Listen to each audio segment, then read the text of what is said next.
judgment play, loading up boats with the bales of cotton, there's no rest till the judgment day.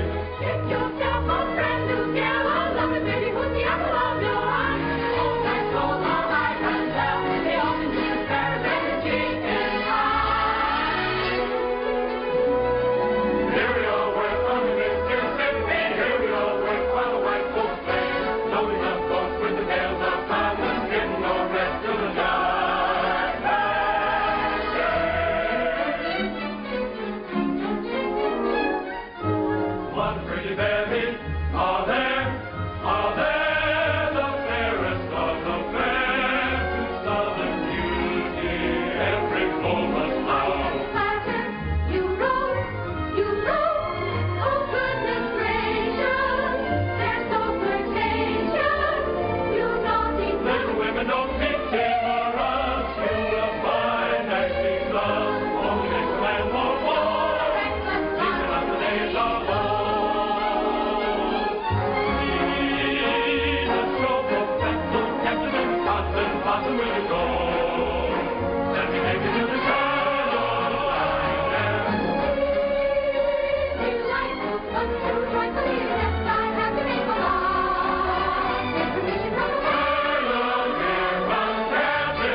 Such a wonderful show with the greatest of dramas and jolly comedies. Stephen Baker, the handsomest leading man, and beautiful Julie Laverne as well. Captain Blossom, Captain and his floating show. Thrills and laughter, concert after, everybody's sure to go. Captain Blossom, Captain and his floating show. Thrills and laughter,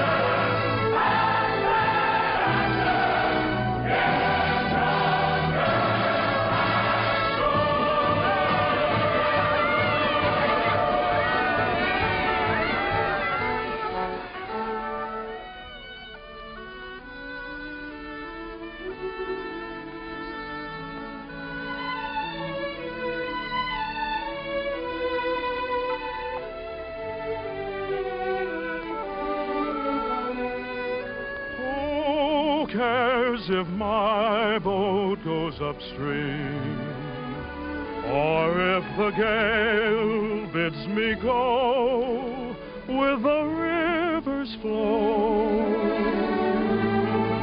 I drift along with my fancy. Sometimes I thank my lucky stars, my heart is free. Other times I wonder, where's the mate for me? Hello. How do you do? Are you an actress?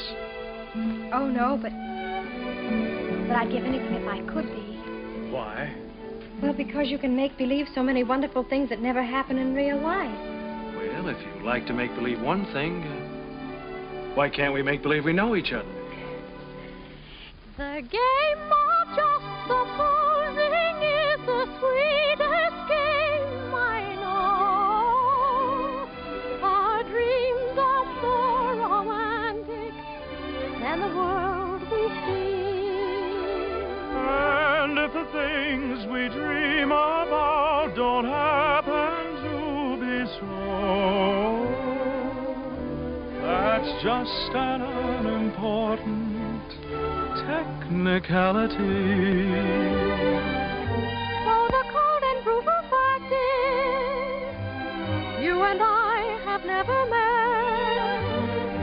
We need not mind conventions, P's and Q's. If we put out a forte practice, we can banish all regret, imagining, oh,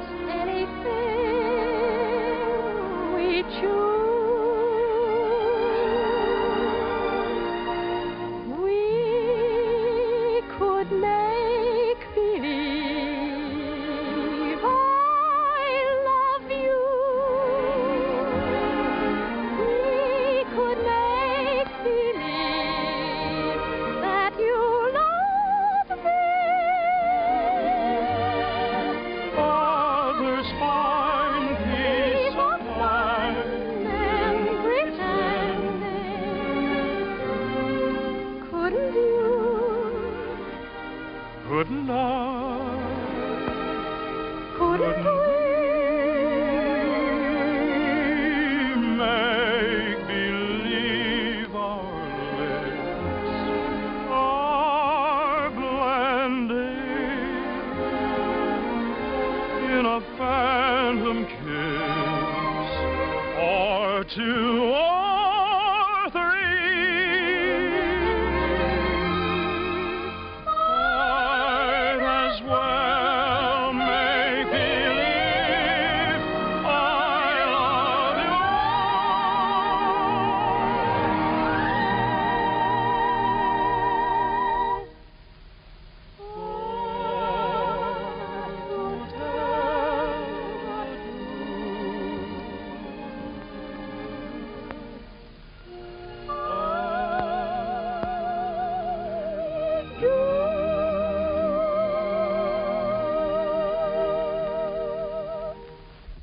Magnolia?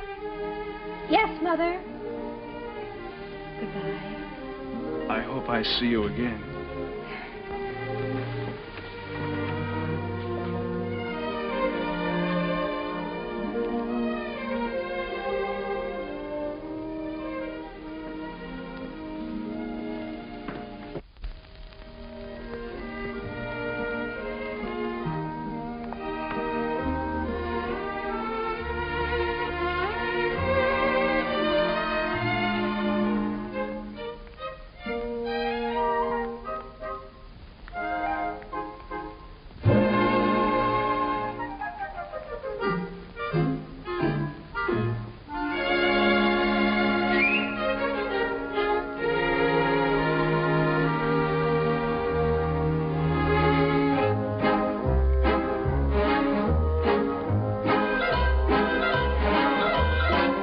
Upon the wicked stage ain't ever what a girl supposes.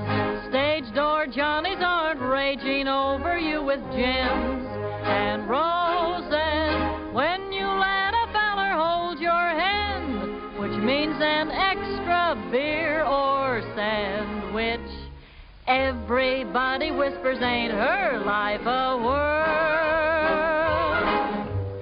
Though you're warned against a roue ruining your reputation, when you've played around the one-night trade around the great big nation, wild old men who give you jewels and sables only live in Aesop's fables. Life upon the wicked stage ain't nothing for a girl. Though we listen to your moan and breathe, you must pardon us if we do not believe you. There is no doubt you're crazy about your awful stage. Life upon the wicked stage ain't never what a girl supposes. Stage door Johnnies aren't raging over you with gems and roses. If some gentleman would talk with reason, I would cancel all next season. Life upon the wicked stage ain't nothing for a girl.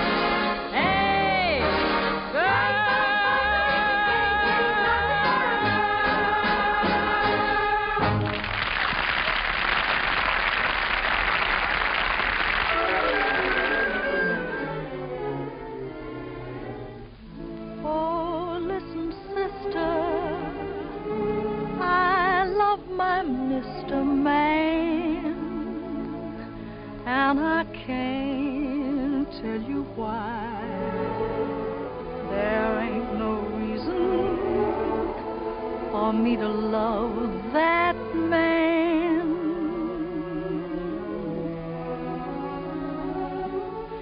It must be something that the angels done planned.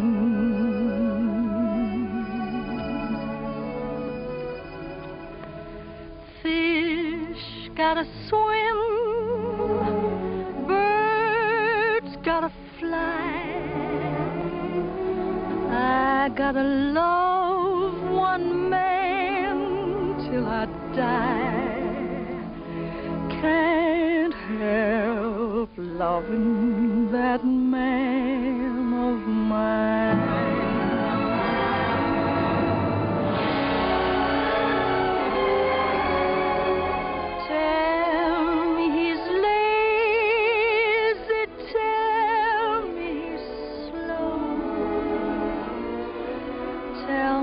Crazy, maybe I know. Can't help loving that man of mine.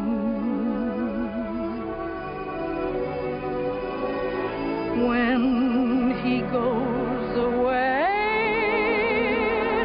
that's a rainy day.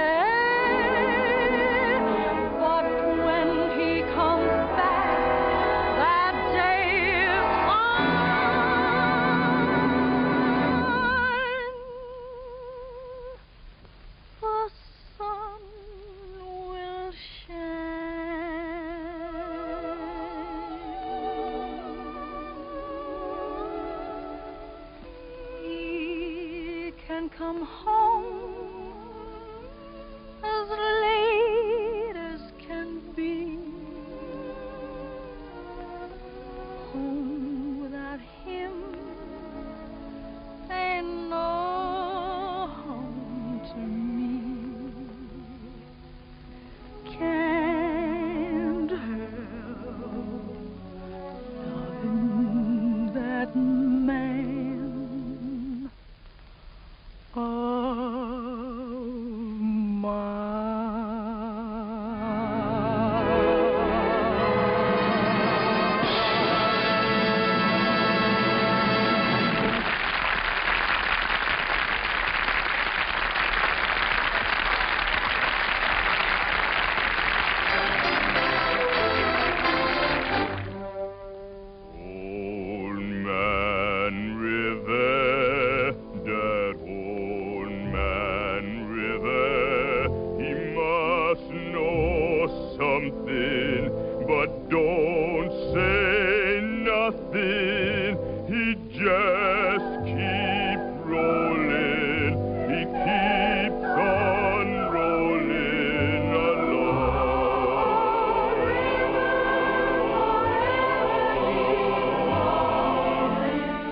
That was a swell show, Mr. Kern.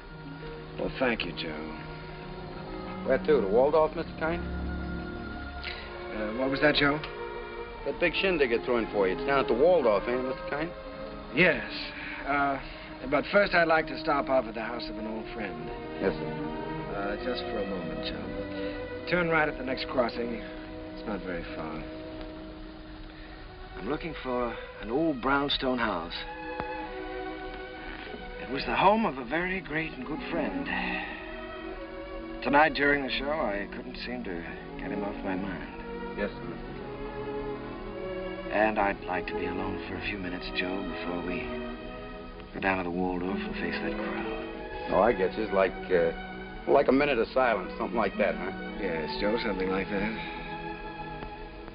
Here, stop here, Joe. Here at the corner? In front of that radio shop. Oh, there it is. See? You mean that lodging house sandwiched in there? Mm-hmm. Well, of course, it didn't have that room to let sign in the window then. And other than that, it hasn't changed very much. Well, the street has changed. It's changed quite a bit since I first walked down it years ago.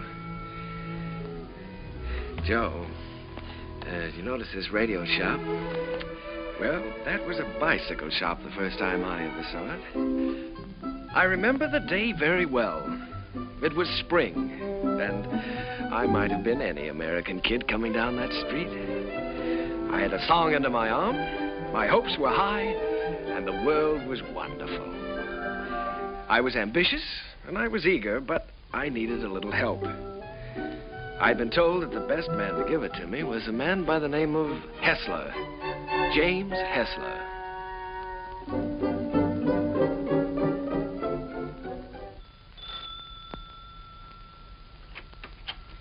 Come in. You're an hour late already. I suppose you realize that. You can start on the upstairs bedroom immediately. Mrs. Muller, Daddy wants some more roast beef. I'll be there in a second, Mr. Hessler, and see that you get to their nests, young man. He's not the moth killer. I'm a songwriter. A songwriter. I see. You entered under false pretenses. Well, it won't do you any good, young man. Mr. Hessler isn't seeing songwriters anymore. He's going in for better things. Maybe he should have some roast beef. He's very hungry. Shh. Don't mention roast beef in front of a songwriter. Look how skinny his neck is. No, so it is. You feel like you're going to fall down and faint, don't you? Dear. Well, you can come in for a while. I can't have people fainting in the house, not even songwriters. Thank you. Come in, come in.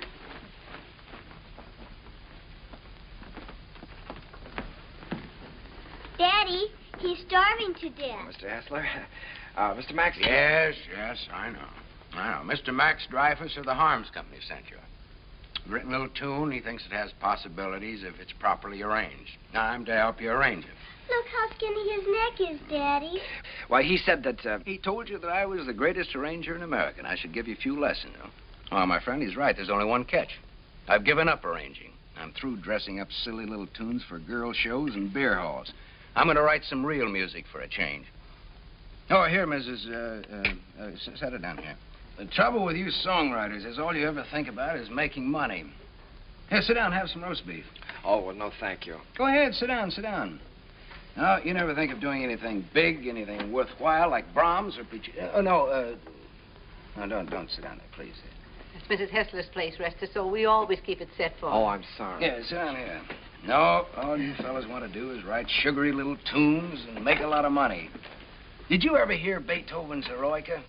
Or Mozart's Jupiter? Didn't they do something to you? Great heavens, doesn't genius touch you fellas at all? Daddy's a genius. Yes, Daddy's a genius. No, my friend, in 3 weeks I'm going to England where I can work. I can have some peace and quiet. No mushy little melodies to be fancied up for public consumption. I'm going to write a symphony. Daddy's going to write an opera just for me. Here, go ahead, eat up. Maybe it'll give you some gumption. Well, I'm terribly sorry, Mr. Hessler. I had a big lunch with Mr. Dreyfus just before I left. It was roast beef, too. Yeah, well, Oh, what's the matter? Just because you're not hungry, you don't have to go, do you? Have some brandy with me. Help me celebrate my liberation from mediocrity. Mrs., get a couple of liqueur glasses, will you? Sally, will you show the gentleman into the parlor? I'm going upstairs and see if I can find that bottle of Napoleon. Have you a song in there? Mm-hmm. I'm taking piano lessons. Daddy wants me to be an opera singer when I grow up. Why don't you write an opera? Well, Sally, I'm afraid I only write the silly little tunes. You know, the ones your father doesn't like. Let me see if I can play your song. Do you mind? Oh, I wish you would. It's very easy. Here. Kala, kala, kala. What's the name of the song? Kahlua. That's a funny name. Sounds like candy, like gumdrops. Well, it's the name of a very romantic beach in Hawaii, Sally. No, that's B. B natural. Here, let me show you. Now, here's the melody. Should be played with clarinets. Oh, no. Wait a minute. No, that's not right. You've got to use clarinets to play the vamp. Oh, I was thinking of using brass there. Brass and spoil your finish? Good heavens, man, you've always got to save the brass for the finish. Oh. Well, what do you think? I know. This is a romantic song. Sit down. It's sentimental. You've got to start the melody off with your strings. Divisa, here, I'll show you. Start that vamp again, Sally. It's perfect for clarinet, see? Now then, the strings enter. Divisa. Did you hear how wonderful that is?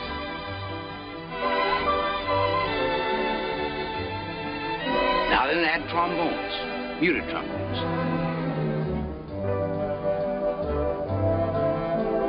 That's great. Can't you just hear that? Sally?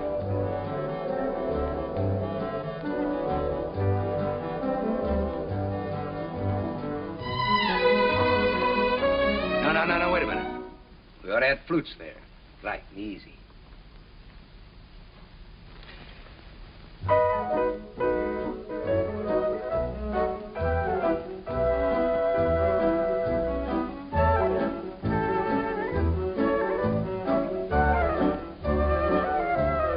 Now then, add your brass. Your strings, too.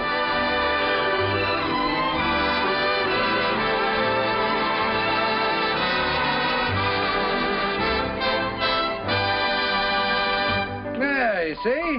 Not easy? It's a good song, too. It's very good. Is that yours? Yes. Mm-hmm. That's all right. What's your name again? Kern. Jerome Kern.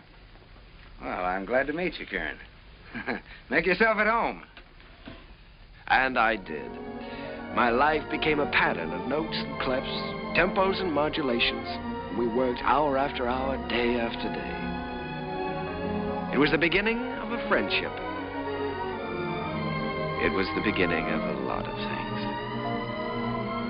And now, not only did I have a best friend, I had a best girl, Sally. And what a girl. Oh, those were never to be forgotten days, and I hated to think of them ending. But at last the time came when Jim had to leave for England. Oh, here, Jim, let me help you. Oh, it's those symphonies of yours. They're as heavy and bulky as lead. Nice, they're not tinny like some tunes I've heard. Oh, Sally, honey, come here. All right, here we go. Fortissimo. Dum-da-da-dum-da-dum. Bum. Got it. Oh, you carry a lot of weight, Sally. It was easy. Come along, Sally. At least we're not going to miss the boat. Goodbye, Mr. Kern. Goodbye, Mrs. Goodbye, Sally. Bon voyage. What does that mean? Happy journey. Bye, Uncle Jerry. Be a good boy. This will be the end of it, boys.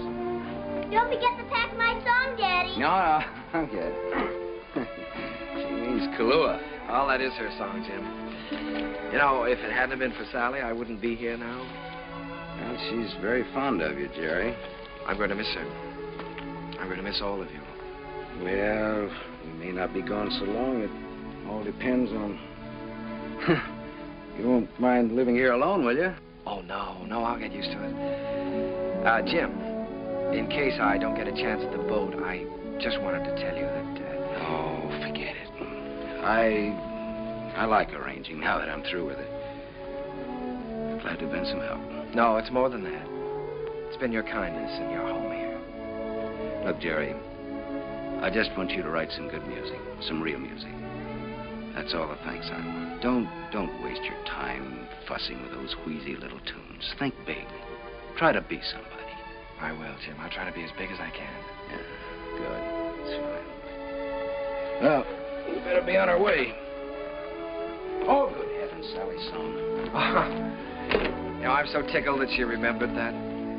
Remembered? It's your song, Jerry. She couldn't forget.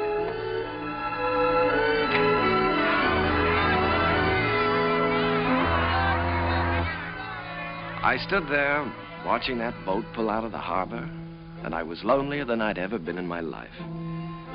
I walked through the days that followed, from office to office, theater to theater, always getting the same discouraging answer. The big hits were all English or European, and the local talent just didn't seem to have a chance. Broadway was closed to an American. From 23rd Street to Times Square, they were all playing Follow the Leader. And the leader was Charles Frohman. The moment. He's with Keller. Cecil Keller, the English composer. Mr. Frohman's not interested in American songs at the moment. He's leaving for England in a few weeks. Good day. How do you do? My name is Kern, Jerome Kern. Oh, yes. How do you do, sir? I see you have the deeds with you. Mr. Frohman's very anxious to see them. Deeds? You're the man from the real estate office, aren't you? No, I'm a songwriter. These are some of my songs. Your name isn't Kernan? No, Kern, Jerome Kern. I'm sorry. Mr. Frohman hasn't a minute to waste. I'm afraid I must say good day. Well, now, maybe if he'd listened to one of my songs, I have one that could be made very English. Good day, sir. Goodbye, Mr. Frohman. Goodbye, Mr. Keller. I'll see you in London soon. I'll call you when I get there. Thank you. I'll be waiting for your call.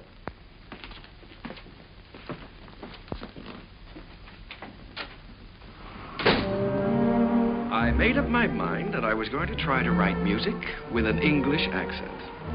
So I sailed for London. I wish I could say with flags flying and my courage high. But the sea and I and the boat didn't get along too well together. I was mighty glad to see land again.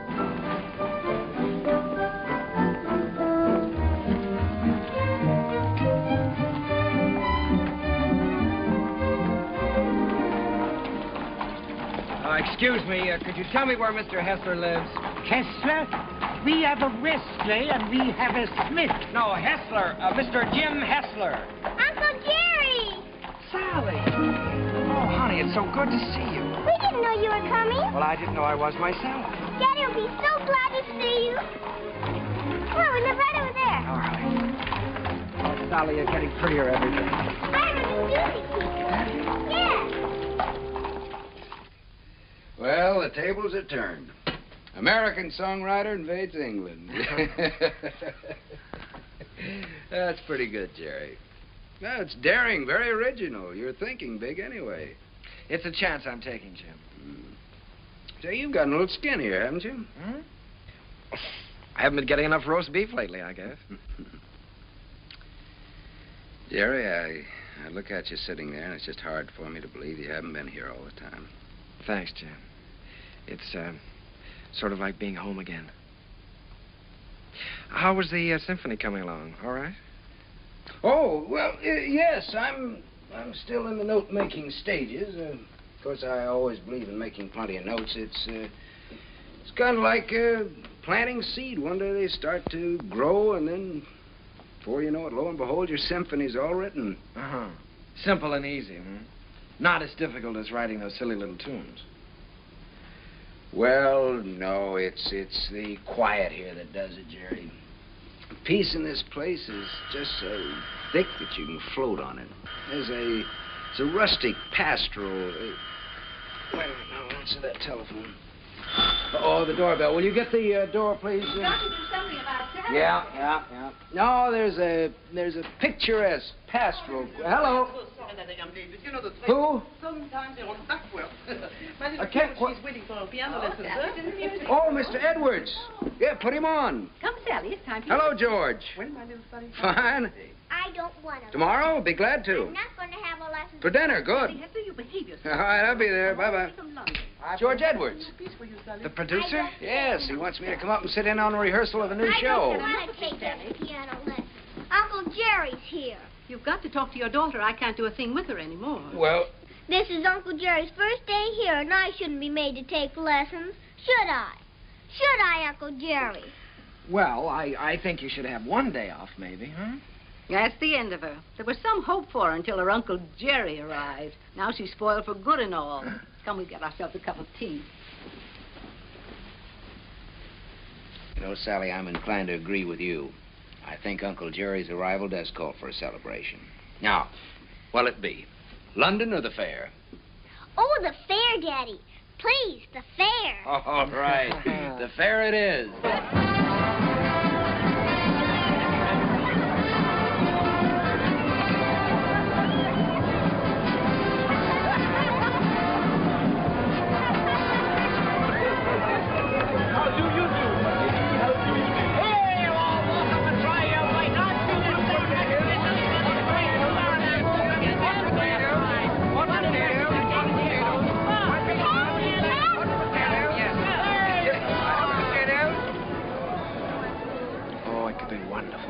Could be wonderful. Oh, no, Jerry. I don't want Sally to go up in the swings, not till she's a little older. The whole stage full of swings and a boy and girl in each swing and all of them singing. Oh, you mean for a production number? Yeah. Yeah, that's not a bad idea. They could swing from the stage right out over the audience and back again. Make a good production number. What song would you use with it? Spoon with Me, be perfect. Spoon with Me, that sounds fine. Suppose I take that up to George Edwards. For the gaiety? Sure, I'm going to have dinner with him tomorrow night. Oh, Jim.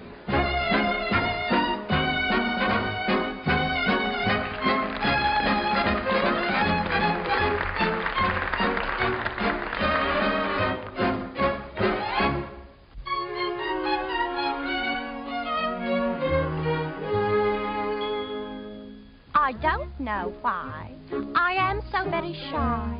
I always was demure. I never knew what silly lovers do. No flirting I'd endure. In all my life I never kissed a man. I never winked my eye. But now at last I'm going to break the ice. So how'd you like to try? How'd you like to spoon with me? I liked. How'd you like to spoon with me? Well, rather. Sit beneath an oak tree, large and shady. Call me little Tootsie Woodsy baby. How'd you like to hug and squeeze? Indeed, I would. Dangle me upon your knee. If I could. How'd you like to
to spoon with me, rather.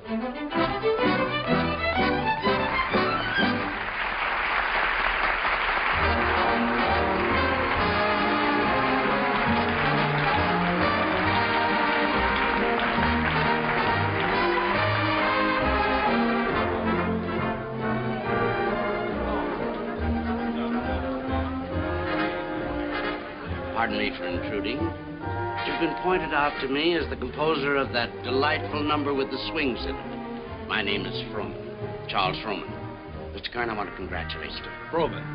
I'm sorry, sir. It isn't my number. My name isn't Kern. There's Mr. Kern, sir, down the bar bit. That gentleman there? Why, he can't be the composer. It's him, sir, sipping sherry. And a very nice gentleman he is, too, sir, for a musician. Mr. Froman, I have something here which I know you'd like. It's a beautiful number with parasols, with all sorts of parasols.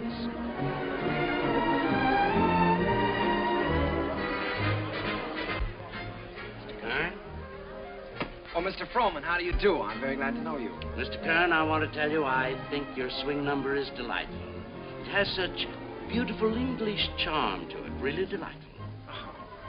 Oh, by Jove, Mr. Froman, that's rather nice of you. It's a pleasure to know you, Mr. Kern. You know, you fellas over here have a style all your own. As English as the scent of the May blossoms. Would you join me in a glass of sherry? Righto. Miss.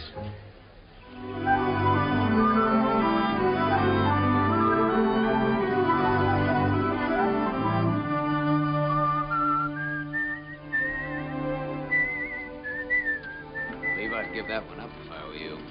One song at the Gaiety, I think you can afford to take a rest. Well, if I could finish it, I know I could interest Froman in it.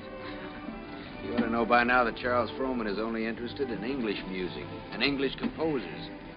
If I only had a piano, I know I could work this out right now.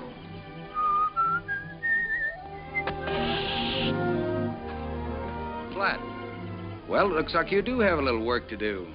That town we passed wasn't very far back, was it? No, not very. Well, let me take your bike, and I'll go back and see if I can borrow a repair kit. No, I think I'd better go. I can talk with the natives better than you can. Well, let me do it. I can use my accent on them. That's just what I was afraid of. No, you wait here and whistle yourself a little tune till I come back. Make sure you can find this place again. I'll find it.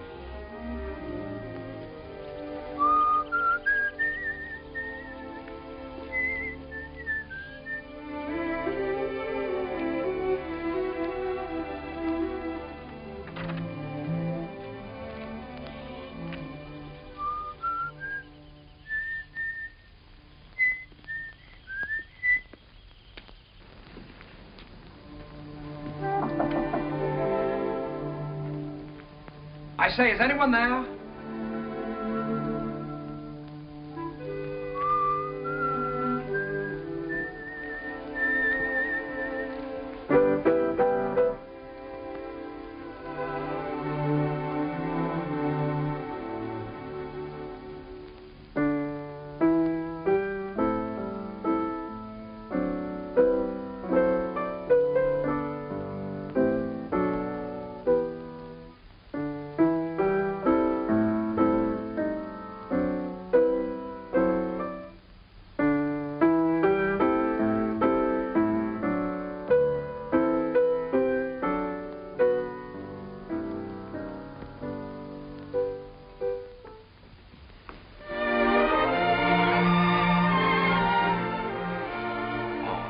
How do you do? Did Mr. Timkins send you? Well, I was passing by on my bike, and I got a flat tire, and, well, then you don't work for Mr. Timkins. No, I happened to notice your piano through the window, so I thought I'd come in and try out a little tune. I see. For a minute, I thought you were the piano tuner. No. Well, I'd better go before the owners. What do you do here? Gardening? A little. Oh. Well, I don't know whether anybody's told you, but for a working girl, you're very pretty. Thank you. You're an American, aren't you? Yes. Yes, I'm a songwriter. As a matter of fact, that song I was playing as you came in was mine. Did you like it? Oh, you wrote it yourself? Sure. Oh, I write lots of songs. Maybe you've heard this one.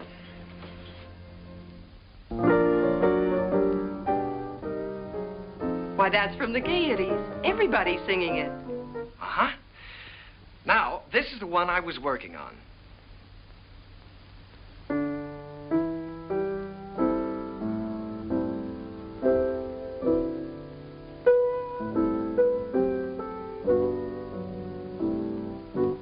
That I'm going to try to place for the Gaiety, too. Of course. I would if I were you. Don't you believe I wrote these songs? Tell me, when you compose, do you always break into people's houses to borrow their pianos? No. All right, I'll tell you what I'll do. If I place this with the Gaiety, I'll send you tickets and you can come and see for yourself. Will you? I'll tell you when I get the tickets. I beg your pardon, miss, but your mother would like to speak to you. She's in the upstairs sitting room. Thank you, Katie. I'll be right up. Well, I'm terribly sorry. But I still wrote those songs. And I'll still be waiting for the tickets. Will you? Wonderful. I won't forget.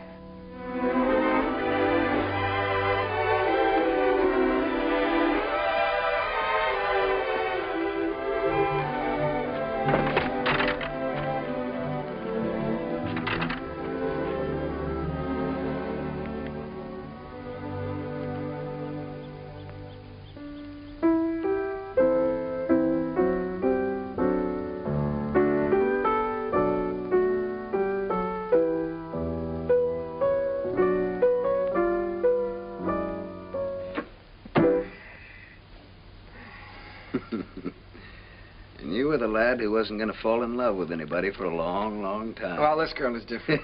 Sure, I know. Well, now, don't joke about it. It's serious. Don't you believe me? Yes, of course I believe you. She really is different. I know. Her hair is like spun gold shining in the sunlight. Well, I don't know about her hair. She had a kerchief on, but her eyes were like pools in the starlight. I see. Even with her working clothes on, she's the prettiest girl I've ever seen. I'm sure of it. Seriously, Jim, don't you believe me? Yes, Jerry, I believe you. It's spring, isn't it? And tomorrow morning, I think I'm going to give you a great big dose of sulfur and molasses. Good night.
Noticed. When I look at you, I can't seem to see anything else. Oh, writing songs again. Perhaps we better stop and have lunch. All right. You can move in under those trees there. Isn't it a beautiful day? Beautiful. Now, let's see.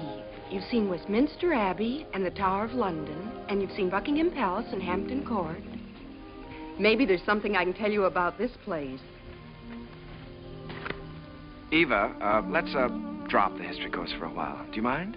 Not that it isn't interesting, but, well, there are a few things I'd like to know about you, too. Well, all right. What would you like to know about me? Oh, just the ordinary things. Things you like and things you don't like. And where you went to school and who was your first beau and, oh, what you want out of life. That's a tall order. Where shall I start? The things you like. Oh, I guess I like what everyone likes. I like books and picnics and dancing and music.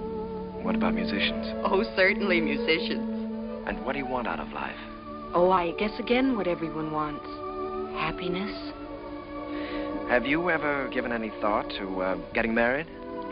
Why, of course. Doesn't everyone? Are you set on any particular type of man? I have been at different times. When I was 16, I desperately wanted to marry the star cricket player at rugby. And now? Now? Oh, now I don't really know. Except that he must have a sense of humor, and he must be kind, and he must be intelligent and good company. And of course, he must love me very much. Well, I know somebody with at least one of those characteristics.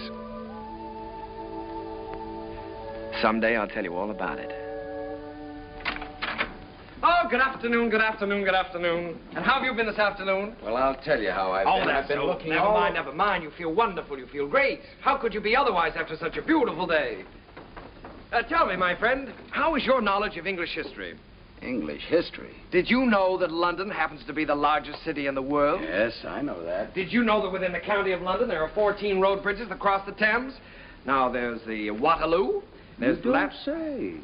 Sounds dull, huh? Well, it's far from dull, my friend, when your history teacher is as beautiful as all the sirens of history put together. Did you know that all the swans on the Thames belong to the King of England? No, fancy that. And the male swan is called a cob. Well, what does that get? And did you know that when you walk into Hampton Court, you're walking right straight into history? Oh, my dear friend, you have so many things to learn about England. Have you ever heard of a man named Charles Frohman? Frohman. Well, now that's a familiar name. The face escapes me.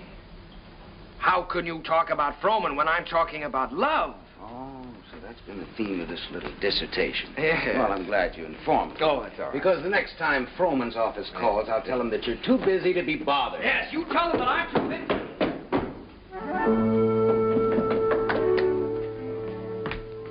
Did you say the next time Frohman's office calls? That's what I said. They've been calling you all day. But why should I bore you with such trivial details? Well, what do they want?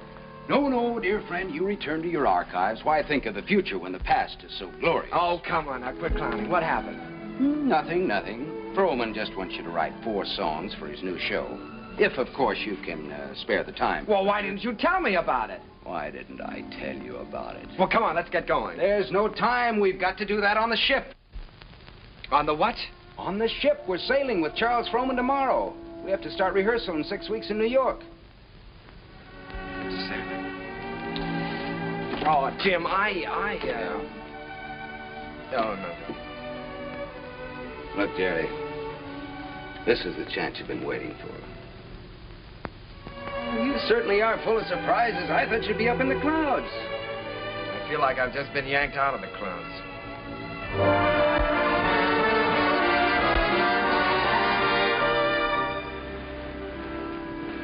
Jerry, aren't you coming down for lunch? No, Jim, I'm not very hungry. Now, look, you've got to snap out of this. It isn't the end of the world, it's the beginning. Here you are on your way back home with a Charles Frohman contract in your pocket. Why, you ought to feel wonderful. I know it. That's what I keep telling myself. You go back to England. If I just could have seen her once more. Jerry, it was all we could do to catch the boat. You couldn't help that. You talked to her on the phone. On the phone? What can you say on the phone? Hello, it was nice seeing you. Take care of yourself. Oh, Jim, there were so many things that I wanted to say to her. Now, look, Jerry, you've got to think about your career. Things are just starting for you. Yeah? You can say that over and over again, and you know what happens? What? Nothing. Jim, you know, for the first time in my life, I'm lonely. Here I am on a ship full of people with you, and I might as well be on a desert island all by myself. Did you ever feel this way? Yes, once. What did you do about it? I married the girl. Oh, hello, Mr. Froman. Hello there. Been looking for you two. You weren't down to breakfast? No, the first day out is always a little rough on me. Good Englishman should have his sea legs by now. Come and have lunch with me. Mr. Froman, there's something I must tell you. I'm not an Englishman. Mr. Kern, there's something I must tell you. I never thought that you were. At least not after the first 15 minutes. Matter of fact, I'm very proud to be able to present a new American composer to Broadway. Thank you, Mr. Froman. I have a lot of faith in you, Jerry. Just received a wireless from Julia Sanderson. She's accepted the part of the girl from Utah. Wonderful. Now I've got to have a great song for her. If it's a love song, he's got one.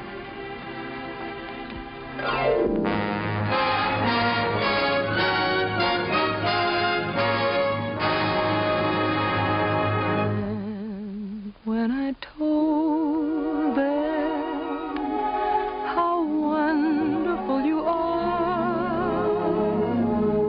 they didn't believe me. They didn't believe me. Your lips, your eyes, your teeth, your hair are in a class beyond compare. You're the handsomest boy that one could see. And when I tell them, and I'm certainly gonna tell them, that you're the boy whose wife one day I'll be, never believe me.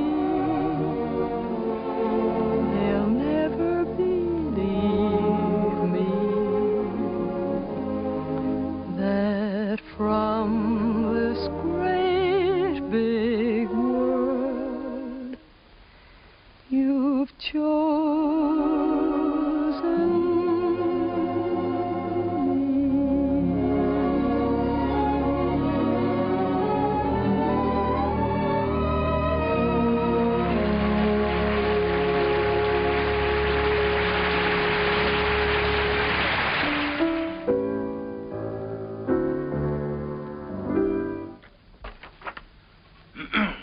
Here.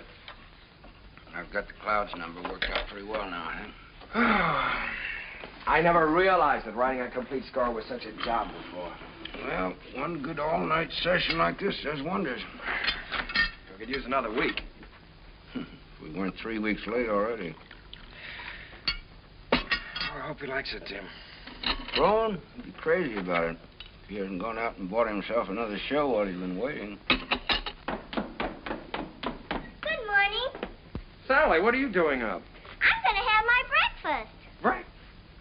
It isn't morning already. No, it can't be. Sally, you'll be late for school. I'm coming. Say, Jim, don't you think I better call Froman's secretary and get an appointment? You better call him at home. It's a little early. Good morning. Bryant, 2446, please. Do you think it's in good enough condition for him to hear? Oh, yeah, sure. It's in good shape for a first draft. Hello, this is Kern, Jerry Kern. Mr. Froman was expecting me to call today about an appointment. He's leaving for England. Well, but he promised that he was going to listen to my show, Oh Boy, for his next production. Sales today. Oh, all right, thanks. Well, that's it. He's going over to buy himself another English show. Well, he can't. No? No, he can't. We worked like dogs on this score, Jim. And I had all my plans made, too. After he bought it, I was going to jump the next boat for England. I'd forgotten about that young lady. Wait a minute. I've got an idea. My passport is still good. Why don't I take the same boat he's taking today? Wonderful. Get him on board ship and he can't get away from you. That's right. Then I can sell him the show. Wonderful. Then I can go and see Eva. Sure. You can get married. Well, you probably have to ask her first. Well, that's an idea. Well, I'll go and phone the steamship company. Right, I'll go fast. Driver, you think you can make it all right? If we get a break in traffic and the old engine holds out. Oh, Uncle Jerry. Jerry, come on now. We've only got a few minutes. Jerry, if you want to miss that boat, come on here.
Charles Frohman. It's like watching an era crumble in front of him. The theater's gonna miss him. Yeah. You were very lucky to miss that boat, Jerry. Seen Max around? Oh, hello, Jim. Victor? No, I think he went over to Comstock and Elliott's. What a terrible tragedy. Yes, it's unbelievable. Jerry and I were just talking.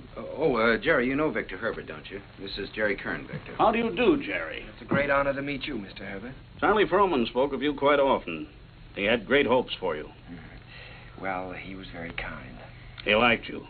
But more important, he respected you. And it's easy to see why. You've got a song to sing. Thank you, Mr. Herbert. Look down at that city, Jerry. It's made up of millions of people. And music has played a part in all their lives. Lullabies, love songs, hymns, anthems. Must be pretty wonderful, Mr. Herbert, to realize that people you don't even know and never will know are singing your songs, and all of them asking for more of the Victor Herbert music. It makes me feel grateful, Jerry, and very humble. One of these days you'll find out yourself how it feels.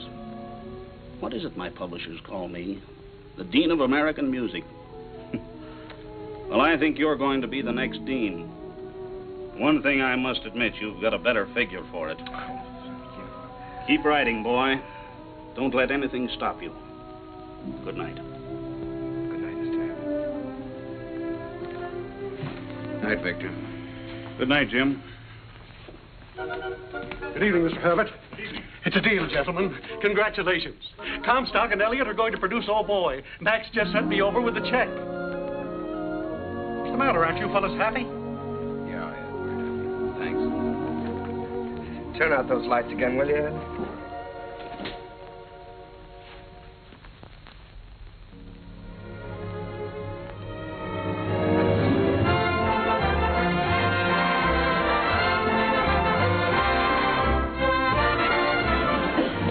Well, there it is in lights. How does it feel? Well, it feels pretty good. If I could just get rid of some of these butterflies in my stomach. How do you feel? Well, I've got a little butterfly trouble myself. I suppose you think we're standing in front of the theater on 39th and Broadway. No, what do you take me for? This isn't 39th and Broadway. This is the top of the world. Pretty nice world, isn't it? Yeah, it's great. It's wonderful what a difference seeing your name in lights can make, isn't it? Come on, we better go in or we'll miss the show.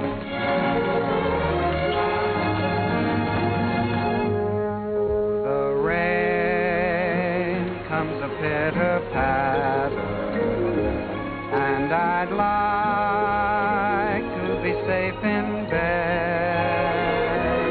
Skies are weeping while the world is sleeping, trouble heaping on our heads. It is vain to remain and chat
minute, Jerry. You're in, my boy. Listen to that applause. That's for you. Don't wake me up. Don't anybody wake me up.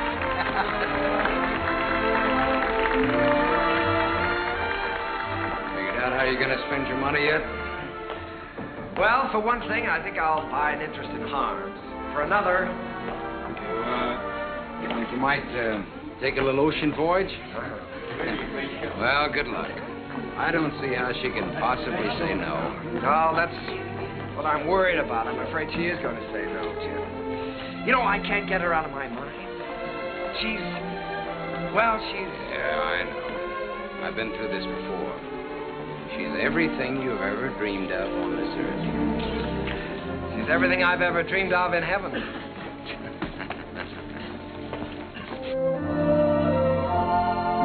Oh, Jerry, let's stop here, shall we? All right.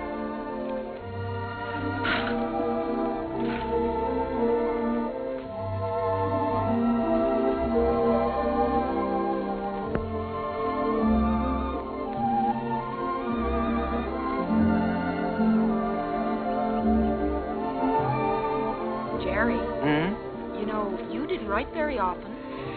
Well, my letters weren't very interesting, Eva, so I tore them up. As a matter of fact, you didn't write very often yourself. A lady doesn't correspond with a gentleman, unless it's a reason other than a personal one. Oh, well, now, doesn't that sound a little silly to you? No, it sounds altogether fitting and proper. Oh. Want to fight? A lady doesn't fight. Well, what does a lady do? Oh, you're impossible. Well, you're right. If I were you, I'd have nothing to do with me. In fact, if I were you, when I ask you to marry me, I'd say no. Just on the grounds that a lady never says yes. Now, see here. Are you going to ask me to marry you? Might, with a little encouragement. A lady doesn't... In my country, if a lady wants to be asked, she has to be encouraging. In my country... In your country? What in your country? Well, there are proper ways to go about such things in every country. Oh.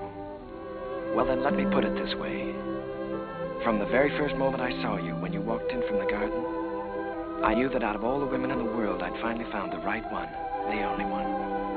I wanted to tell you then. I wanted to say, hello, funny face. I don't know your name or anything about you, but I've loved you all my life. You were my first school teacher, my first date, the first girl I ever kissed, and everything in the world to me.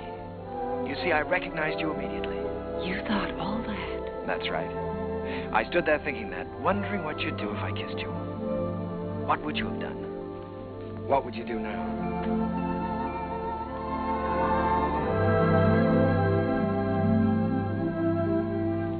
Will you marry me, Eva? Thank you so much. I'd love to. Hello, Mrs. Kern. Hello, my darling.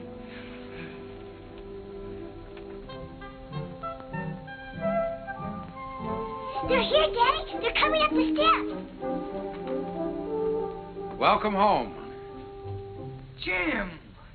What, you old fox, you really did it this time. Nothing, my boy, nothing, just a little gesture. Jim, this is Eva. Hello, Eva. Hello. Well, you've married the nicest guy in this world, but the craziest. Oh, now, wait a minute. I was keeping that from her. Isn't she sensational, Jim? Jerry. Honey, turn around and let him look at you. Oh, Jerry. Look at that hair and those eyes. Have you ever seen a woman like that in your life before? Only once.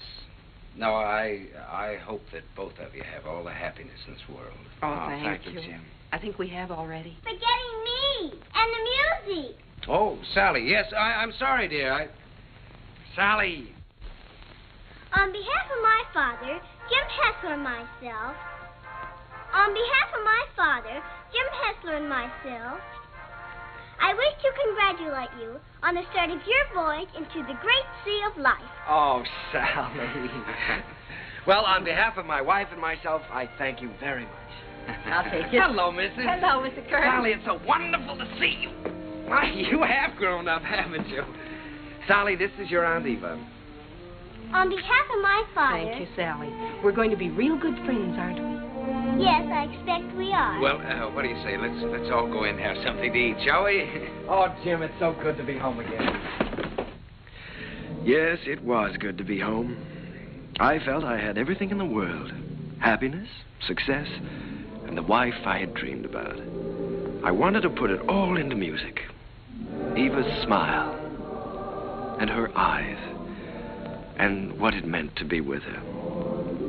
And at last it seemed to me that the clouds had rolled by.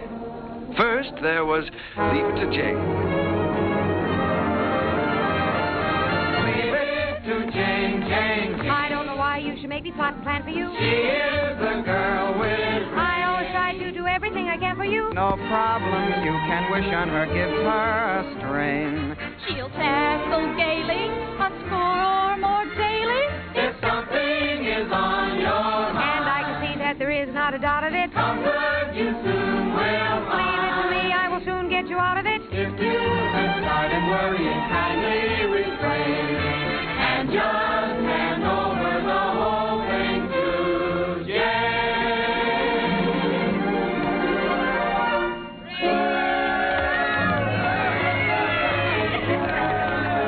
Well, Jane, why don't you tell us how you do it? Yes, come on, Jane, tell us.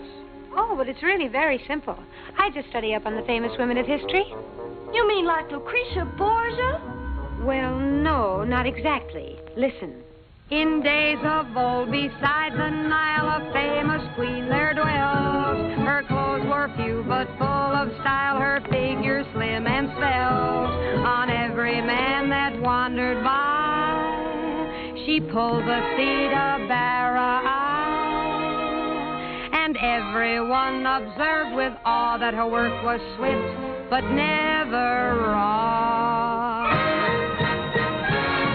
I'd be like Cleopatra if I could have my way. Each man she met, she wed and kissed, and she dozens on her waiting list. I wish that I had lived there beside the pyramid. For a girl today don't get the scope that Cleopatra did.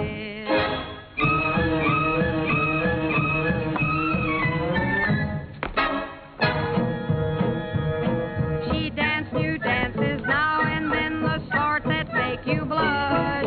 Each time she did them, scores of men got injured in the rush. They'd stand there gaping in a line and watch her agitate her spine. It simply used to knock them flat when she went like this and then like that. At dancing, Cleopatra was always on the spot. She gave those poor Egyptian kings something else to watch besides the Sphinx. Mark Antony admitted that what first made him skid was the wibbly wobbly wibbly dance that Cleopatra did.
Once again, Broadway belonged to the Americans. To George M. Cohan, Irving Berlin, George Gershwin, Vincent Minnelli, Buddy DeSilva. I was working in mighty great company.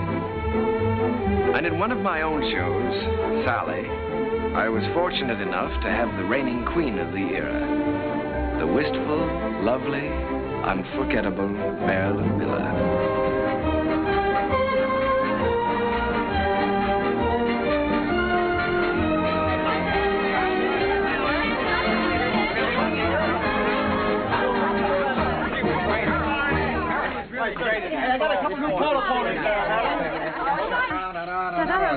All right, Larry, thank you. Hazel, my dress. I have it right here. Oh, we're going to have to hurry. How's it going? Oh, my goodness. I was never so nervous in my life to see me trip. Oh, you are nice.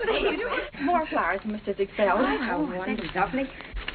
Says the first act was a dream, signed Flo. Wish she'd said the second act. Don't worry about the second act. Second's better than the first. No.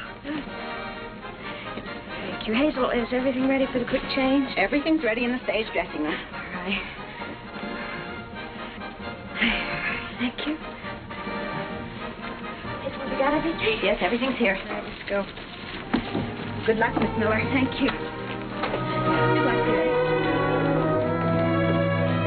Oh, fine, Miss Miller. Best of luck to her. Keep it up, Marilyn. Keep your fingers crossed, Johnny. You bet. Oh, here you are, Miss Miller. Everything is ready. All right, Sam. Here you are, Miss Miller. I got it nice and warm for you. Put it right here. You got everything now?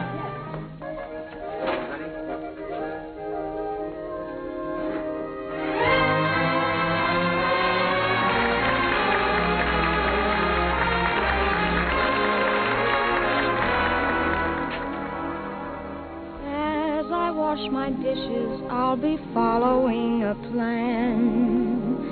Till I see the brightness in every pot and pan. I am sure this point of view will ease the daily grind. So I'll keep repeating in my mind.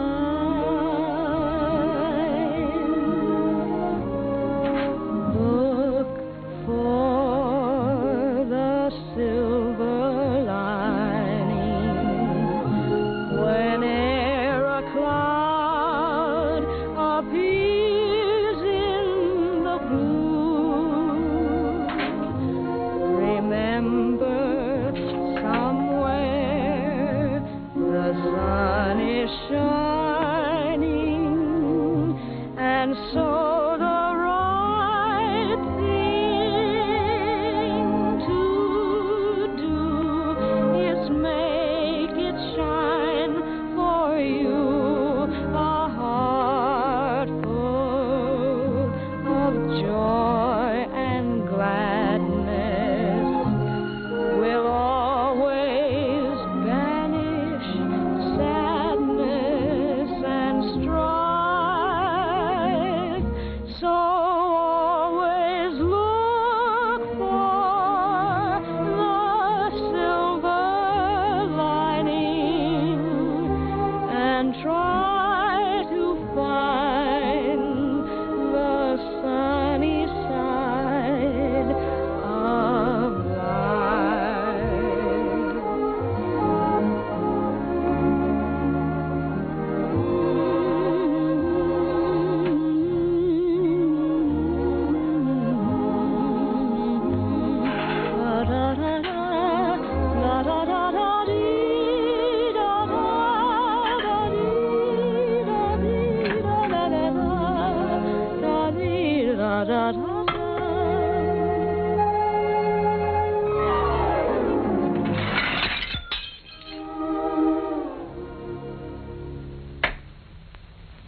So always look for the silver lining and try to find the sunny side of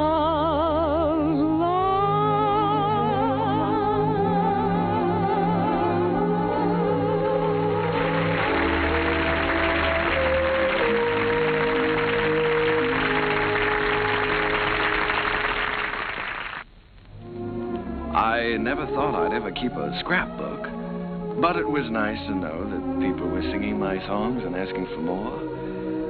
Night Boat, Good Morning Dearie, The Ziegfeld Follies. Curtains went up, curtains came down, and I think I got to look a little more like a musician. Eva grew lovelier with every passing year. Our life was rich and full and very satisfying. And Jim and I, well, we grew a little grayer, a little more settled, perhaps. He was still working on his symphony, Or so he said. But on the whole, the years didn't change as much. However, they certainly did change Sally. She was quite a young lady now. She'd been away at school.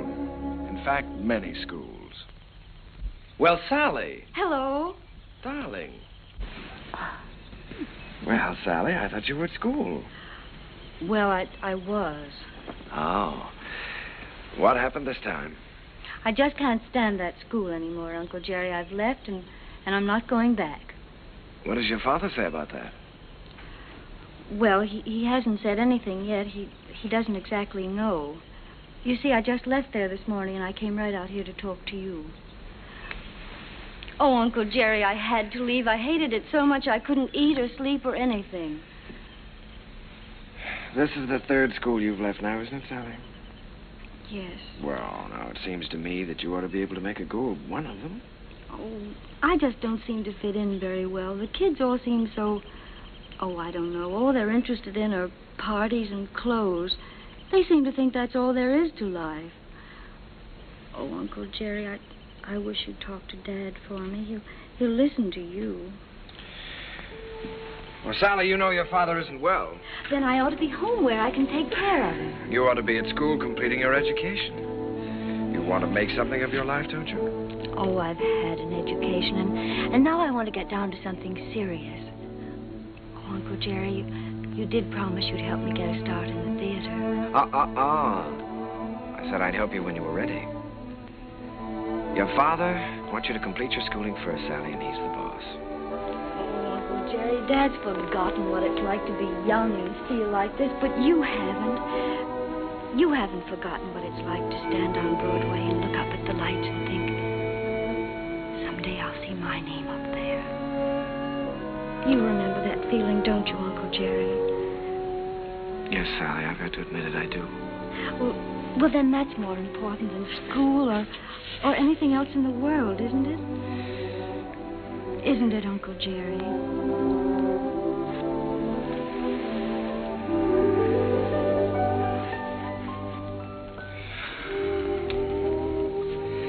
It's the third time, Jerry. Yes, I know. Maybe we shouldn't have made her go back before. After all, if she hates it so much. Oh, Jerry, you can't keep on running away from things all your life. It's time Sally found that out. Well, you can't live another person's life for them either, Jim. It isn't fair. Sally's grown up now, and I think she ought to be allowed to do what she wants to do. I want her to finish her education and get a chance to finish mine. I always said that any kid of mine was going to get the right start in life. Well, what's right for one person isn't always right for another, Jim. You know that. Jerry, the trouble with that girl is she's just plain stage-struck. She comes by that honestly enough, doesn't she? Remember how we used to pound the sidewalks and knock on doors? Nobody could stop us. Goodness only knows enough people tried to. Remember how thrilled we were when we finally realized we were in? So what right have you or I to interfere with Sally? Yeah. Well, what are we going to do, Jerry? I'd give her a part in Sonny. It's all cast. Part of Gwen hasn't been cast yet? Gwen, well, it's only one line. Gwen is going to have a song. The doctor's here, Mr. Hessler. Oh, fine, Miss. Doctor, I'll be with you upstairs in just a minute. Good evening, Mr. Kern. Hello, Doctor. You know, when you get to be my age, you start collecting pills. Well, Jerry, I hope that works out all right.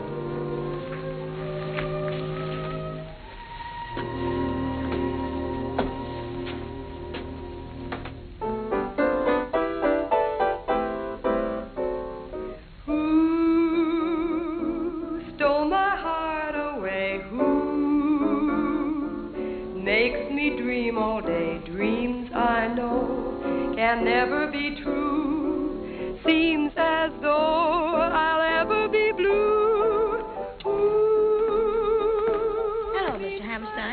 you? Very well, Miss Miller, and you? Fine. Hello, Oscar. Jerry. This is a charming number. I was just telling Jerry how much I liked it. What a fine lyric you've written. Oh, thanks.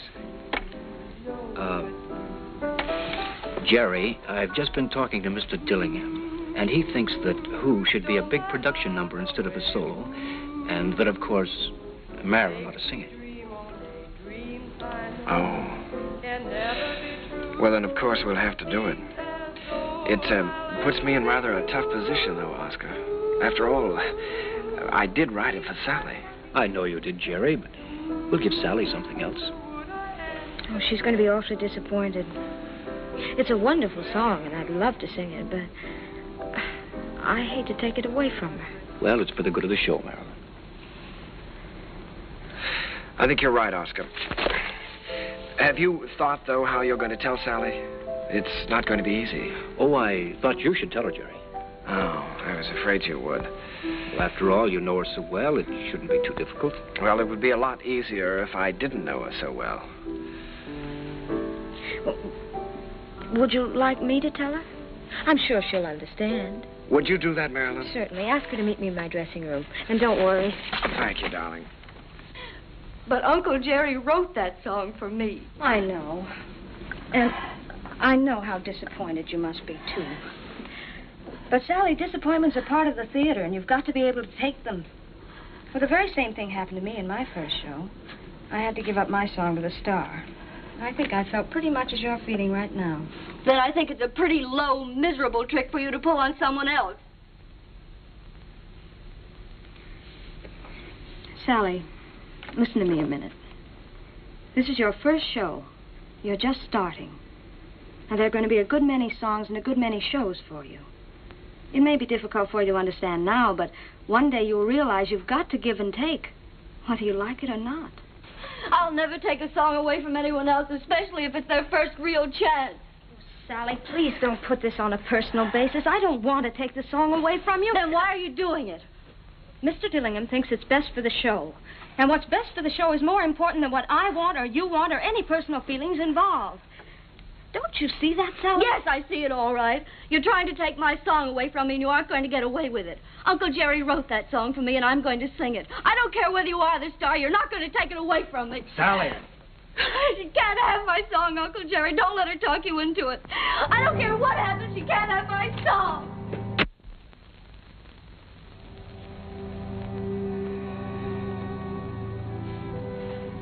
I'm sorry, Jerry.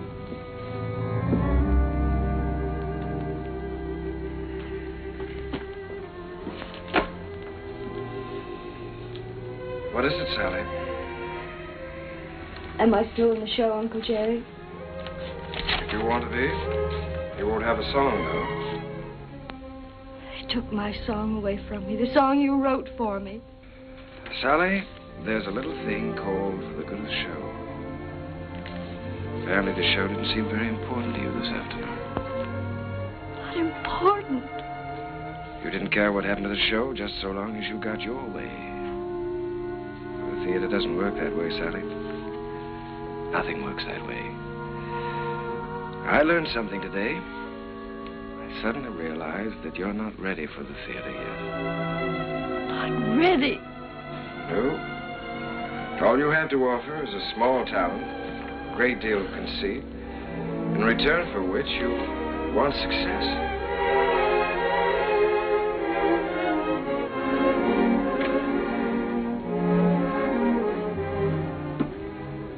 Sally, I've known you and loved you ever since you were a little girl. I couldn't love you anymore if you were my own child. But I must say this to you. You're not going to get anywhere in this life by using people. And until you realize that, you're not going to have the respect of anyone. Sally, I'm ashamed of you.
back into my memory's eye. Little playmate once my game mate in the day gone by. Ragged dresses, tangled tresses flying o'er the hill. Heaven bless us, you no less the Sheriff Jackson still. You funny little willow, that describes her to a T. She is full of fun, he named the lady perfectly. She is bright and sunny.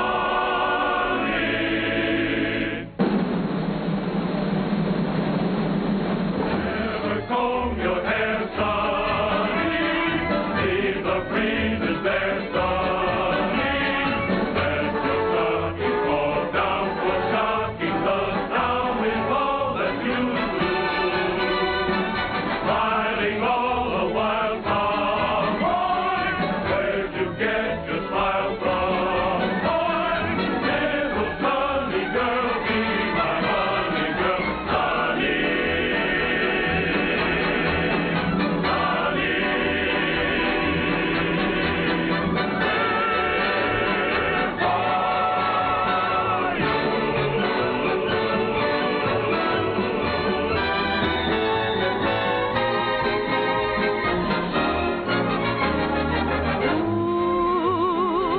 Stole my heart away. Ooh, makes me dream all day. Dreams I know can never come true. Seems as though I'll ever be blue. Means my happiness too. Would I answer yes to? Well, you ought to guess who. No one but you.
Yes, Miss Mullum.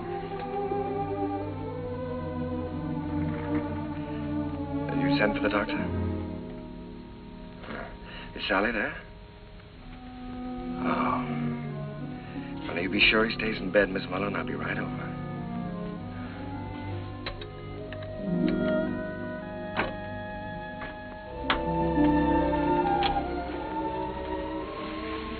The doctor get here? He's upstairs in Mr. Hessler's room.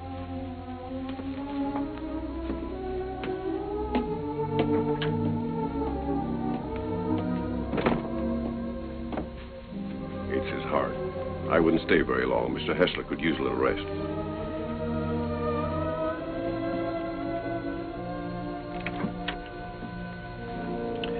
Well, good evening, Jim. Oh, Jerry. We missed you at the theater tonight. How are you? Sally's gone, Jerry.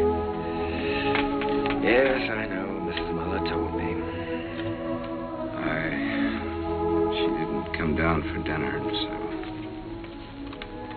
went up to her room.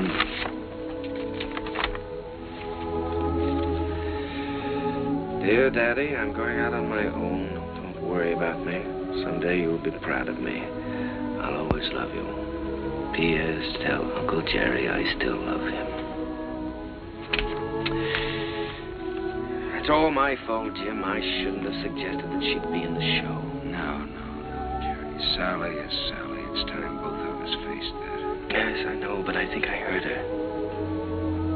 Well, she's got spunk, all right. Jerry, she's young. She's way too young to be out on her own. Well, now, look, Jim, don't you worry about this. I'll bring her back. I wish you'd do that. I promise you I'll try my utmost. Yeah, just as soon as you can. Good night, Jim. Why don't you get back into bed and get some rest?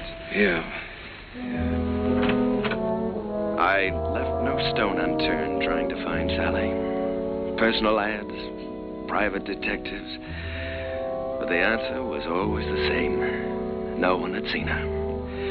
It was a futile hunt. I tried to keep Jim's hopes alive, but I think he knew. And then, one night... Please don't mention that I telephoned.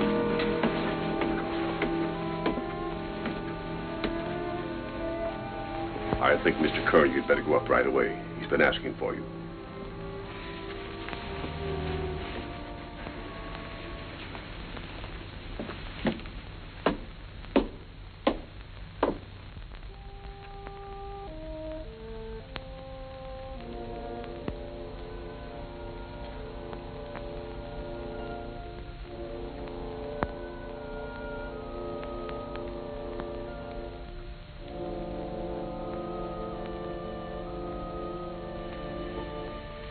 Jim.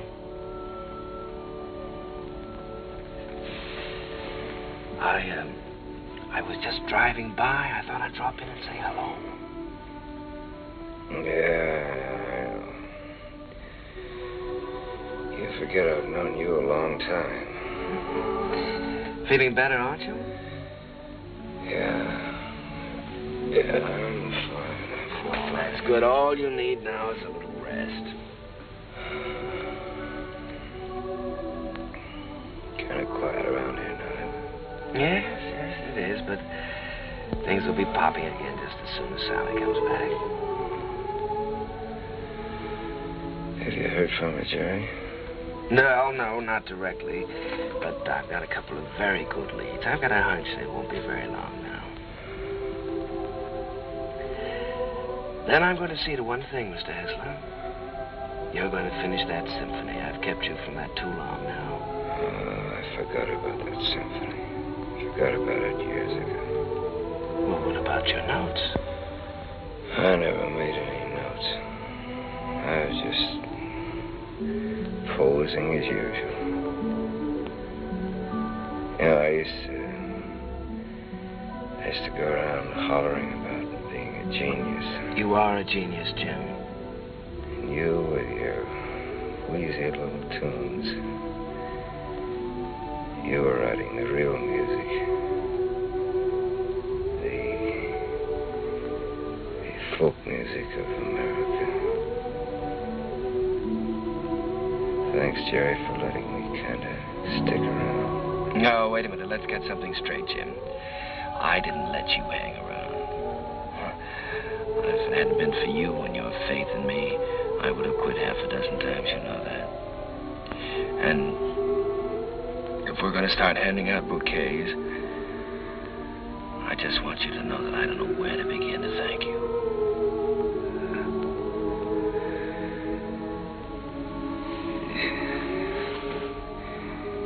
You're a great man, Jerry.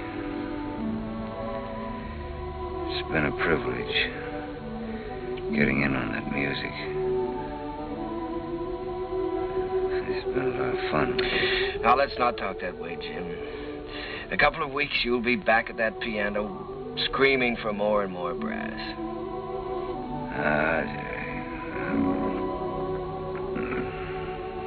This looks like the time for strings. Jerry, if I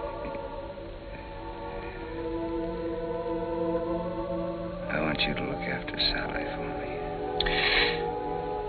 Jim, you're going to be all right. So is Sally. In a couple of weeks, where we'll be laughing about this.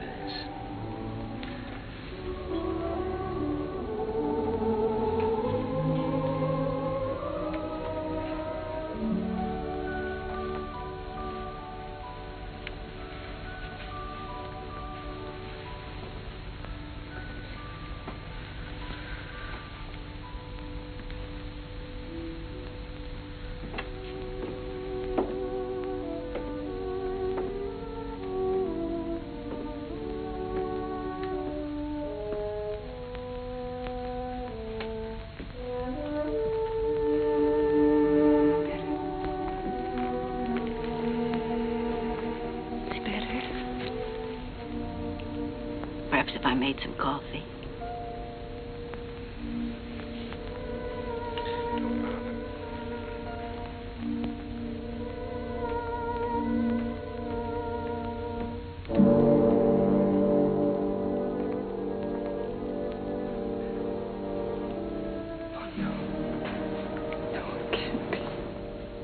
Mr. Kern had hardly closed the door when he...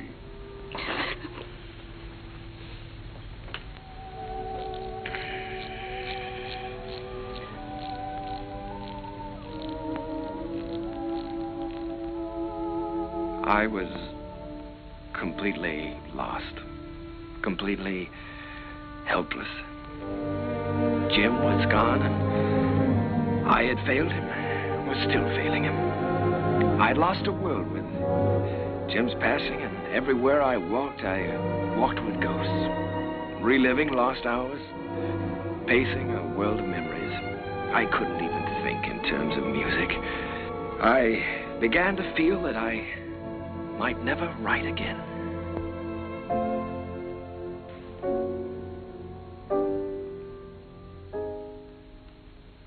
How long has this been going on?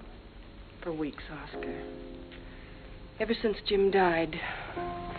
He's a score to write, and he hasn't done one poem. Well, that certainly doesn't sound like Jerry. He seems to have completely lost heart. Have you had any word of Sally? No, but he has every friend he ever had in show business looking. Well, don't worry about it. She'll turn up. It's Jerry I'm worried most about. You know, Oscar, I believe he's beginning to think he can't write music anymore. It's heartbreaking to watch him. Well, I have a book here I'd like him to take a look at. I've been commissioned to adapt it and write the lyrics, and I think Jerry's the man to do the music. I don't think he'll do it, Oscar. Well, that's hard to believe. There's never been a time as long as I've known Jerry when you couldn't excite him with a good story. There's never been a time in his life like this. But you can try, and I'll tell him you're here.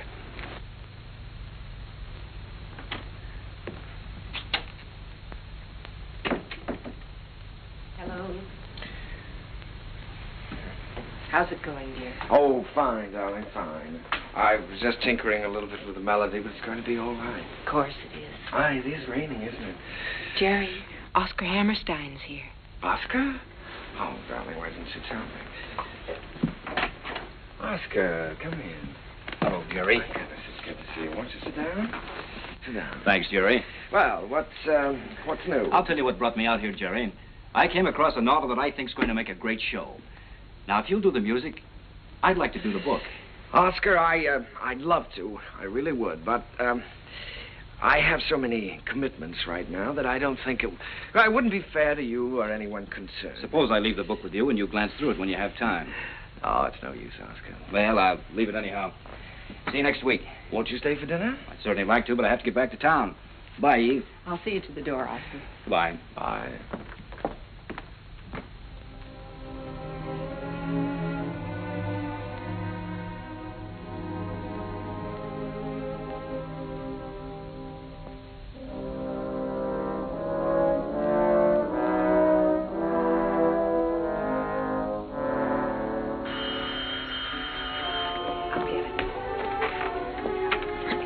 Hello? This is Mrs. Kern. Oh, just a moment, Mr. Kelly. Jerry, it's Arthur Kelly. He's got news of Sally. Hello, Arthur. Yeah. Oh, that's wonderful. In Memphis? What was the name of that club again? Club Elite, all this week. Yes, well, I'll get right on it. Thank you very much, Arthur. Sally is singing at the Club Elite in Memphis all this week. Oh, that's wonderful. Shall I pack a bag for you? Yes, darling, you do that now. Call me Chris.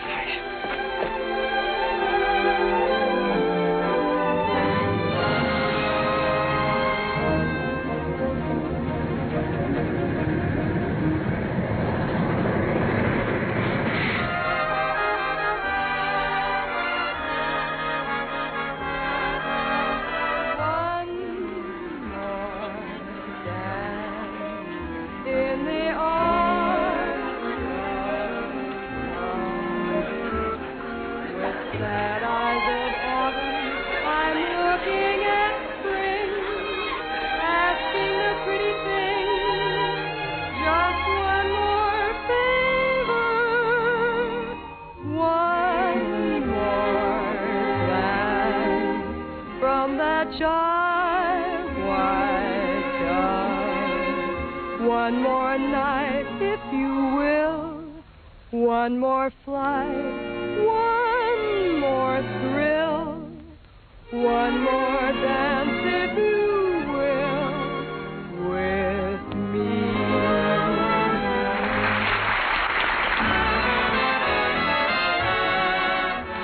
Will you dance with me? Oh, no, thank you. No. Go ahead and dance with us, Charlie. Go ahead, Charlie. With me. I sure will, baby. What's this? Sit down.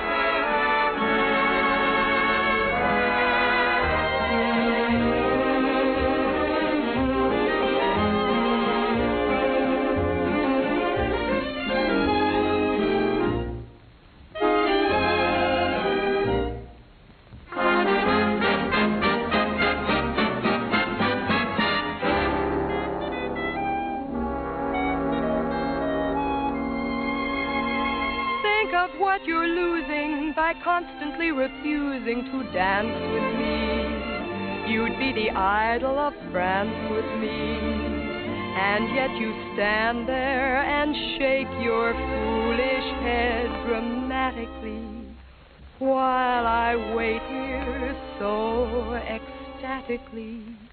You just look and say emphatically, not this season, there's a reason. I won't dance, don't ask me. I won't dance, don't ask me. I won't dance, madame, with you. My heart won't let my feet do things they should do. You know what? You're lovely. So what? I'm lovely. But oh, what you do to me. I'm like an ocean wave that's bumped on the shore. I feel so absolutely stumped on the floor. When you dance, you're charming and you're gentle, especially when you do the continental. But this feeling isn't purely mental. For heaven rest us, not asbestos. And that's why I won't dance. Why should I? I won't dance.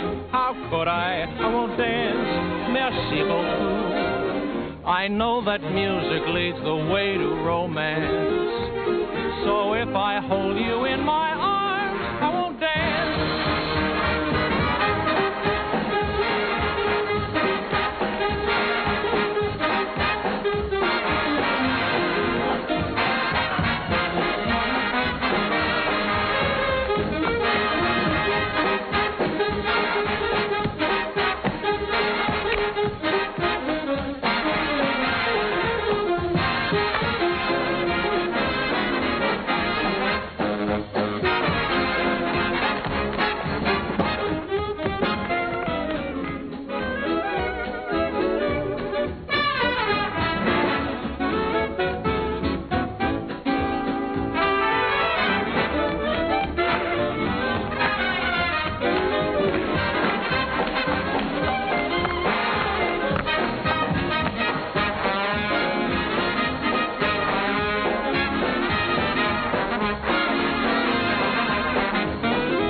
Sally. Uncle Jerry.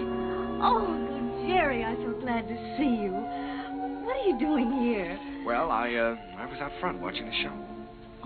Did you see what we did to your number? Yes. I bet you like the show, Mick. Not at all. As a matter of fact, I liked it. I wish that some of the people who think my music is highbrow could have seen it. I'm so excited, I don't know what to do. You look wonderful, Uncle Jerry. More handsome than ever. How's Aunt Eva? Oh, she's fine, but of course she misses you. Oh, I miss her, too. I miss you both. Is she with you? You haven't told me yet what you're doing here. No, your Aunt Eva's in New York. And I'm here because somebody told me I could find you here. I've been looking for you for a long time now, Sally. Oh, Uncle Jerry, you shouldn't have bothered. I'm all right. Oh, I'm sure you are, but I promised your father I'd look after you. Sally, I want you to come back to New York with me. I can't, Uncle Jerry. I'd like to, but I can't. When I heard about my father, I never realized he was so ill, Uncle Jerry. You know I never would have left him. I know that, Sally. When I heard about him, it was as though someone had forced me to look into the mirror for the first time. I loved him very much, and I knew I'd broken his heart. I was spoiled and selfish, and I knew that I could never have any respect for myself again unless I did what I said I was going to do. So you see, I can't go back right now. I'm making my own way now, and I'm pretty good at it, too.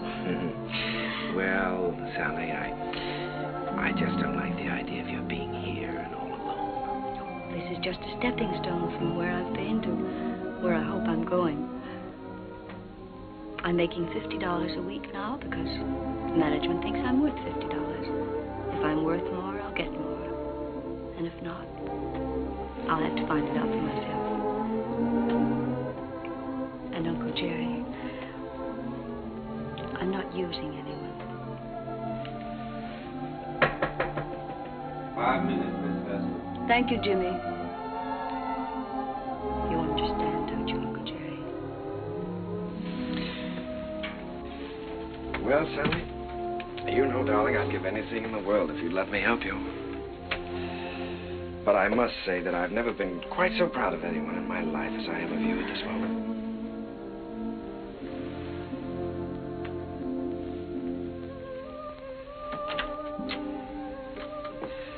Good luck, darling.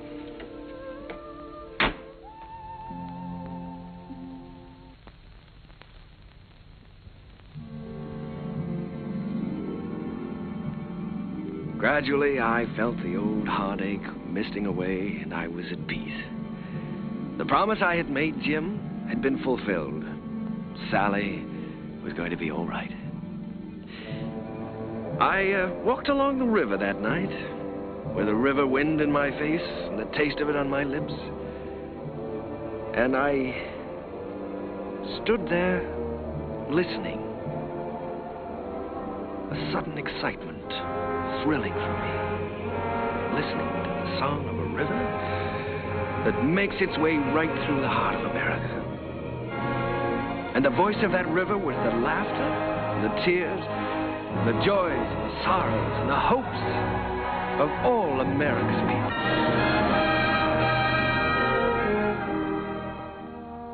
Well, Joe, that's my story. It's too bad Mr. Hessler couldn't have been there tonight, Mr. Kern. Oh, he was there, Joe. He'll always be a part of any music I ever write. Whatever happened to Miss Sally? Well, I don't know exactly. She's on her own now. Maybe I'm just getting tired or something, but ever since Jim's been gone, I feel like everything is sort of ending for me. Maybe my music is ending too, Joe. Ending? After that show tonight? Hey, I gotta get you back to the Waldorf. You got some vows to take. No, sir, Mr. Kern. Your music ain't ending for you. In my opinion, it's just the beginning.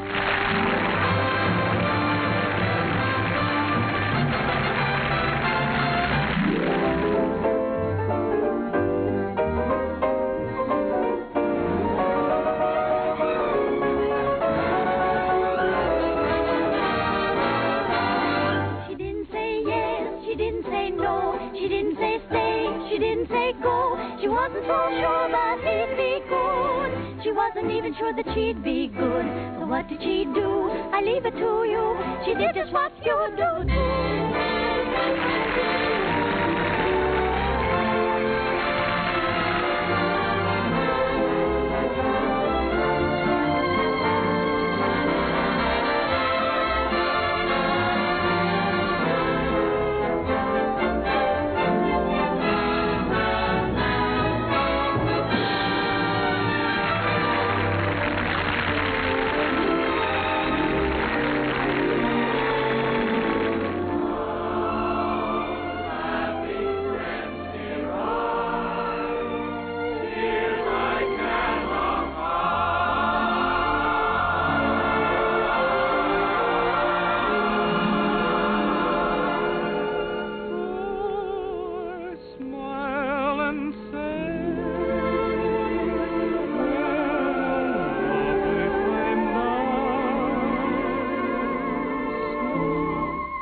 Do sit down, Mr. Kern. Oh, you sure we won't be in the way? Oh, certainly not. Not at all. Well, I can't get over this, Mr. Artide. We certainly don't grow stages like this on Broadway. Darling, look at the size of that orchestra. Why, you have everything in the world to work with here. That's right, Mr. Kern. We've tried to give you the best of everything. Yes, that's so. What was the number you were going to do today? Well, we found an old song of yours that you did first in 1917, called The Land Where Good Songs Go. Oh, I'd almost forgotten about that one. We're using it as a frame for some of your other songs. What star is going to sing this? Well, Mr. Kern, as a matter of fact, we're trying out a newcomer. Oh, a newcomer. This girl did a test for us in New York, and it impressed us, so we flew her out here. She hasn't done much yet, but we have great hopes for her. Quiet! All right, girls, We're ready. Ready for a take. All right, let's try one. Places, please. Okay, Charlie. Hit the lights! Quiet. Okay, roll 'em. Action.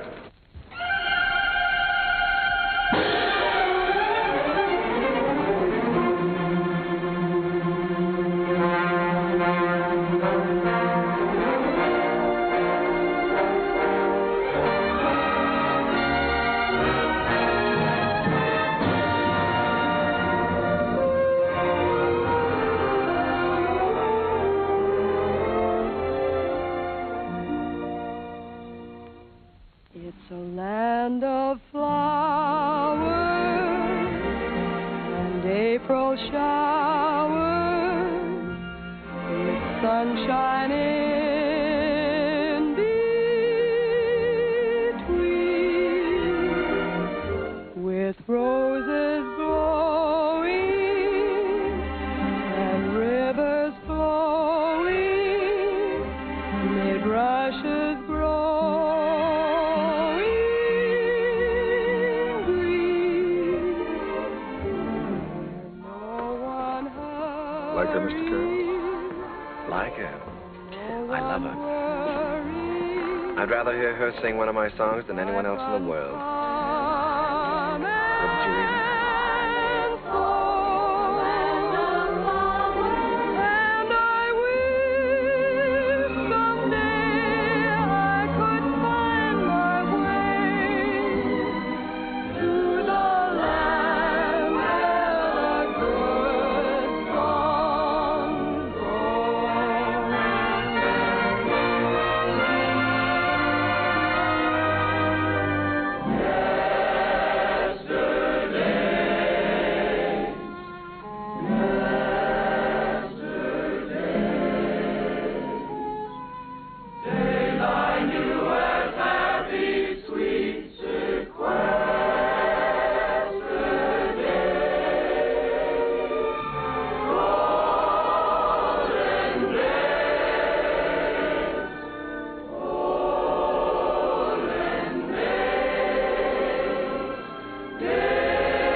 that moment divine.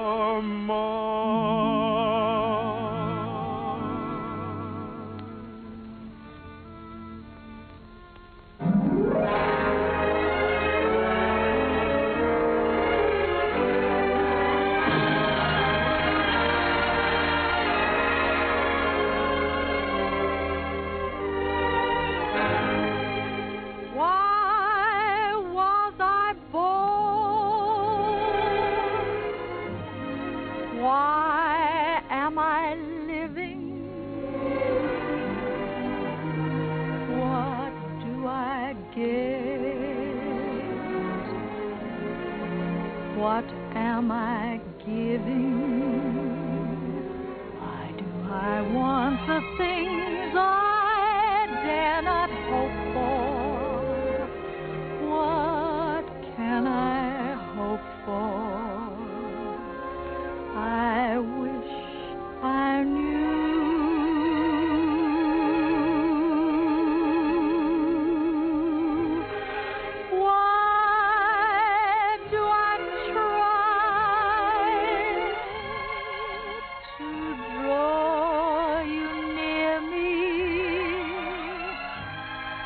Why do I cry?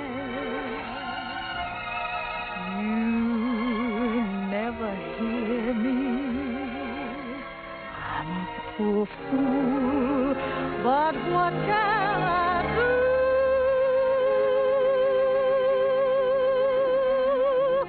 Why was I born to love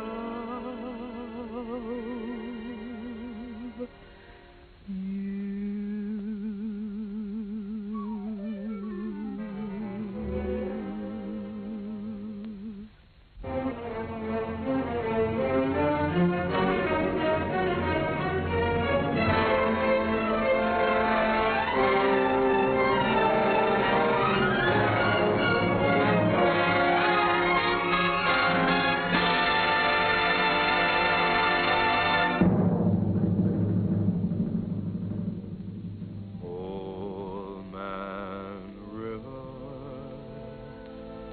That old man river,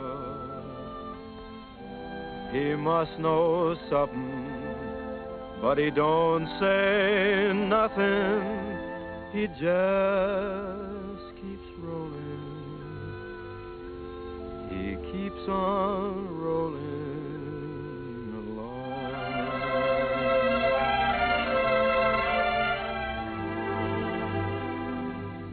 He don't plant taters, and he don't plant cotton, and them what plants 'em is soon forgotten. But old man river just keeps rolling along.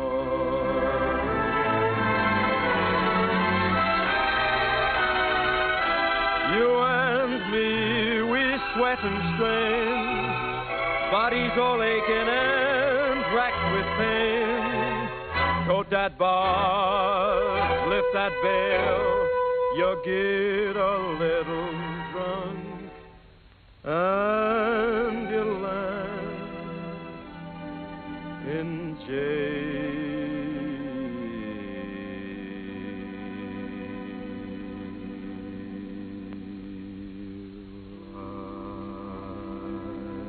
Gets weary and so sick of trying. I'm tired of living, but I'm feeling